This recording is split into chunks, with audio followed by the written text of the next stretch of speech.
ஏன்னா புன்னகை என்பதுதான் ஒரு மானுடத்தையே இணைக்கிற மிகப்பெரிய சொத்து, ஒரு மகத்துவம் அதிலே அடங்கி இருக்கிறது. இப்படி சொல்லுகிறேன், உங்கள் முகத்தில் புன்னகையை முகவரியாக்குங்கள். உலகம் முழுவதிலும் இருந்து நட்பு கடிதங்கள் குவிந்து கொண்டே இருக்கும். இப்போ அந்த புன்னகையை நம்ம முகத்தில் காணாமல் போச்சு.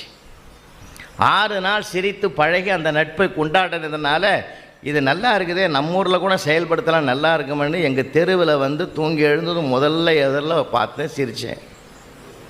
அவன் பார்த்து என்னை முதல்ல ஒரு கேள்வி கேட்டான், என்னை பார்த்தா சிரிக்கிற மாதிரி இருக்குதா?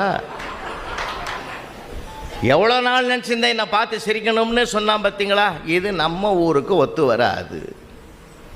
ஏன்னா சிரித்தால் குற்றம், ஏதாவது நியாயத்தை சொன்னால் குற்றம். ஏன்னா அறமொழி நம்ம மொழி, அறத்தை அடிப்படையாக வேறாக கொண்ட மொழி நம்முடைய மொழி.